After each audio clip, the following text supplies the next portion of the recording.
Hola, bienvenidos a este análisis. Hoy vamos a clavarnos de lleno en una historia que es un verdadero relato de advertencia económica en México.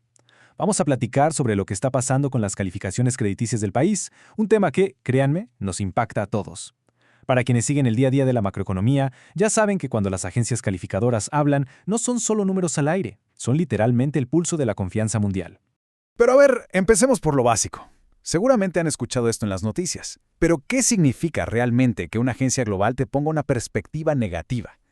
Les adelanto que no es un simple papeleo burocrático, es más bien una luz amarilla enorme parpadeando intensamente en el tablero de control de todo un país. Y todo esto se reduce a dos palabras mágicas: grado de inversión. Imagínenlo como su buró de crédito personal, pero a nivel país. Mantener esta estrellita es vital porque si la pierdes, el dinero que pides prestado se vuelve muchísimo más caro. Es el sello VIP que le dice al mundo que México es un lugar atractivo y seguro para meter su dinero. Si perdemos ese grado, olvídense del financiamiento barato. Para entender todo este rompecabezas, esta es nuestra ruta de hoy. 1. La alerta de inversión. 2. Las causas del deterioro. 3. El riesgo real de perder el grado. 4. El efecto dominó en las empresas. 5. El impacto en la confianza. Y por último, los ecos de crisis pasadas. ¡Arrancamos! Vámonos con la sección 1, alerta de inversión en México. Veamos exactamente qué fue lo que encendió todas las alarmas. Fíjense cómo cambiaron las cosas rapidísimo. El 10 de abril, la agencia Fitch dijo, ok, te mantenemos en BBB- con perspectiva estable. Todo tranquilo, ¿verdad? Pero pum, apenas un mes después, S&P sale y dice, va, te mantengo la calificación, pero te bajo la perspectiva negativa. Y ojo, porque aquí S&P básicamente se está uniendo a la postura que ya traía Moody's. Es una señal clarísima de que el país está perdiendo el piso firme en sus finanzas. Lo que nos lleva a la sección 2, causas del deterioro fiscal, que está agrietando los cimientos de la economía.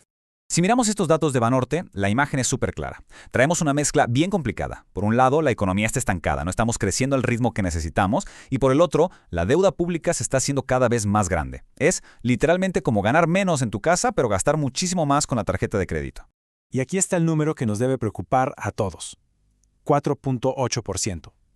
S&P calcula que el déficit del gobierno va a llegar al 4.8% del PIB para el año 2026.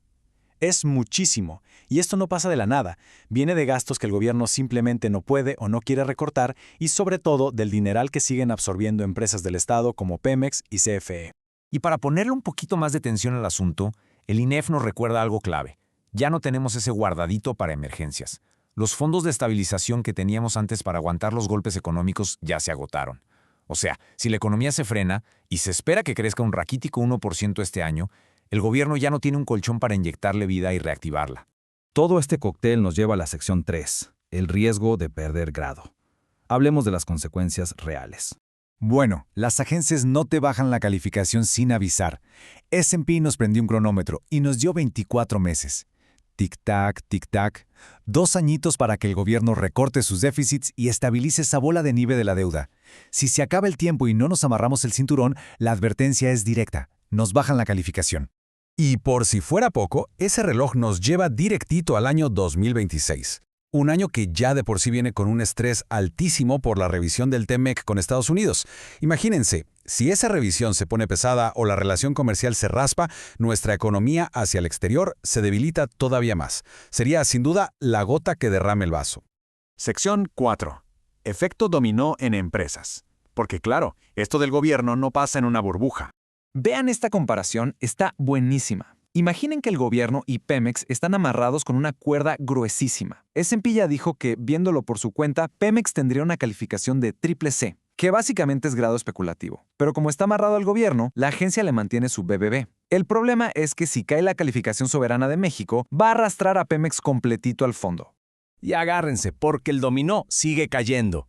Es una regla de los mercados. Si el país pierde su calificación, las grandes empresas mexicanas y los bancos también la pierden. Así tengan finanzas perfectas en sus corporativos. Si están en México, automáticamente el crédito se les vuelve más caro en el exterior. Y estamos hablando de gigantes que mueven la economía del país. Vamos a la sección 5. Impacto en la confianza. Es crucial entender cómo ven todo este ruido los inversionistas de fuera.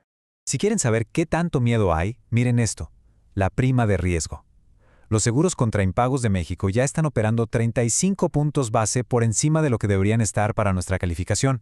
O sea, el mercado internacional ya nos cobra un sobreprecio, tratándonos como si tuviéramos calificaciones de riesgo más altas, como Colombia, en vez de compararnos con nuestros pares reales. Ya hay desconfianza.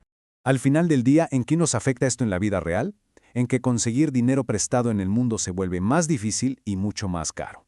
Y no le pega solo al gobierno, le pega a los grandes corporativos y eventualmente a la empresa normal que necesita un crédito accesible para seguir operando en México. Nos pega a todos parejo. Y por último, la sección 6, ecos de crisis pasadas. Porque para entender el tamaño del problema actual, hay que hacer un poquito de memoria. Los números fríos a veces no asustan tanto, pero la historia sí que lo hace. En el 94, la devaluación nos costó un golpe al PIB del 6.5%. En 2008, la crisis global nos tumbó un 6%. Y en 2020, con la pandemia, la caída anduvo por el 7%. Cuando analizamos el riesgo de hoy viendo esos desplomes históricos, nos queda clarísimo, cuidar ese grado de inversión no es opcional, es nuestro salvavidas principal para no repetir la historia. Me gusta muchísimo cómo S&P resume todo este enredo en una frase tan simple. Dicen, la perspectiva negativa refleja el riesgo de una consolidación fiscal muy lenta, debido, en gran medida, al bajo crecimiento económico. En buen español, si la economía no arranca y el gobierno no gasta de forma inteligente, la deuda se nos va a salir de las manos. Entonces, viendo cómo se nos viene el panorama para los próximos años, los dejo con esta pregunta para pensar. ¿Nos van a alcanzar estos 24 meses del reloj de S&P para tapar las grietas fiscales antes de que caiga el primer dominó y perdamos el grado de inversión? Literalmente es una carrera contra reloj, y todo el capital global nos está viendo de cerquita. Mil gracias por acompañarnos en este análisis, manténganse siempre con la curiosidad al tope y nos vemos a la próxima.